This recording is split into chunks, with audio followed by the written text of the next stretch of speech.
pneumatique et électropneumatique, puisque nous sommes le module de la pneumatique et de l'électropneumatique. Alors aujourd'hui, nous allons essayer de voir un peu, ou de traiter un peu, le pilotage d'un vérin à double effet. C'est un montage pratiquement qui est simple. On peut piloter le vérin à double effet. Alors, vous pouvez constater que c'est un vérin qui a deux orifices. C'est un vérin qui a deux orifices. Alors, on peut commander ce vérin soit pneumatiquement, soit de façon électropneumatique. Et dans ce cas-là, on aura un circuit pneumatique qui sera composé du vérin lui-même et d'un distributeur 5,5 qui lui-même sera à pilotage électrique. C'est-à-dire, on aura une bobine connectée sur le distributeur 5,5 et une fois que la bobine est alimentée, elle va activer ou bien elle va pousser la première chambre qui va tomber à ce niveau-là et qui va permettre donc le pilotage ou la sortie du vérin. Donc pratiquement le schéma il est très simple. Donc une fois que la bobine Y1 est mise sous tension, la chambre elle va piloter et elle va tomber là. Et par conséquent, le circuit ou bien la canalisation elle va tomber entre l'orifice 1 et l'orifice 2. Et on aura le passage de l'air l'alimentation de la borne 1 vers la borne 2, qui est la borne sortie du distributeur. On peut trouver sa dénomination en lettres, parce que là, on a donné la numérotation en chiffres.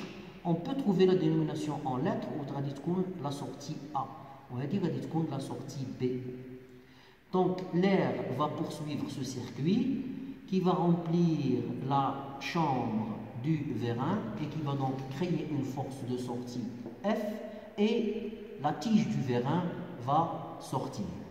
Et donc, elle va sortir jusqu'au point d'action, soit elle va pousser ou donc elle va faire une action quelconque. Une fois que la bobine Y1 n'est plus sous tension, le ressort de rappel va exercer une force de rappel et donc la chambre اللي كانت عندي هنا غادا ترجع لبلاصتها وهذا le circuit غادي يتقطع. Et par conséquent, il n'y aura plus passage de l'air de l'orifice 1 vers l'orifice 2 et donc la force va s'annuler. La force va s'annuler et qu'est-ce qui va se passer? Tout simplement, l'air comprimé de l'alimentation vers l'orifice 1 en passant par cette canalisation vers la sortie 4 et il va remplir la chambre du vérin et va exercer une force inverse ou la contraire et l'air qui est à travers cette canalisation de la borne 2 vers la borne 5 l'échappement. Alors, comment on veut commander électriquement ce montage? On va le commander par un circuit électrique, mais cette fois-ci, le circuit électrique, il est composé de deux boutons poussoirs en série. C'est-à-dire que la bobine Y1, elle ne pourra être mise sous tension que si je ferme le bouton poussoir S1 et également le bouton poussoir S2. Il s'agit en l'occurrence de la fonction E. La fonction E, la logique combinatoire, on peut établir la table de vérité de la fonction E واللي هي عندها جوج ديال لي زونطري l'entrée S1 et l'entrée S2 et la sortie Y1.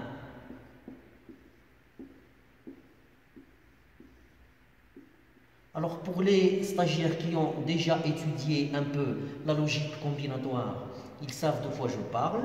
et une table de vérité à 2 entrées. غادي يكونوا عندها 4 possibilités de combinaison. Et le remplissage de la table de vérité غادي يكون على الشكل التالي 0 1 0 1 0 0 1 1.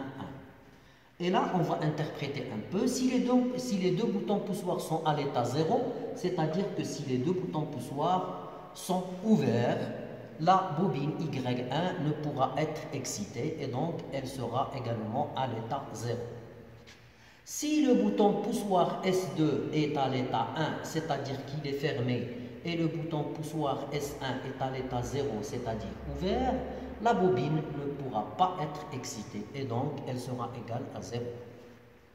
Si par contre, je ferme le bouton poussoir S1 ou à l'état 1 et le bouton poussoir S2 reste à l'état ouvert, donc 0, la bobine ne pourra pas être excitée et donc elle est à l'état 0. La seule possibilité où la bobine pourra être excitée est quand le bouton poussoir S1 est fermé, donc il est à l'état 1, et le bouton poussoir S2 est fermé, et lui aussi est à l'état 1, à ce moment-là, la bobine Y va être excitée et elle va prendre l'état 1. Donc là, on a réalisé en quelque sorte un schéma de commande électrique qui est indépendant du schéma pneumatique. Et ce schéma de commande électrique, on l'a réalisé de manière à mettre en évidence ou à expliciter un peu le circuit en série qui en fait représente la fonction E. Alors, dans un cadre pratique, il serait très rare, je dirais même qu'il serait impossible de trouver un montage identique, un montage électrique identique à celui-là. Et donc, pour rendre le montage pratique, qu'est-ce qu'on pourrait trouver donc dans l'industrie? Ce qu'on pourrait trouver dans l'industrie, c'est que le bouton poussoir S2, au lieu que ce soit un bouton poussoir, il serait, et là j'utilise le conditionnel, il serait un capteur fin de course. Ce serait plutôt un capteur fin de course que nous allons appeler S2. Et cela revient à dire que le vérin étant en position initiale, c'est-à-dire entrée, il actionne le capteur fin de course S2 et le pilotage du distributeur, c'est-à-dire l'alimentation de la bobine Y1, ne peut se faire que si ce contact est fermé normalement à l'état de repos, il est fermé, et en appuyant sur le bouton poussoir S1, à ce moment-là, j'aurai l'excitation de la bobine Y1. Donc, c'est un peu, je dirais, la possibilité qu'on doit retrouver industriellement ou pratiquement dans l'industrie. Je vous remercie pour votre attention.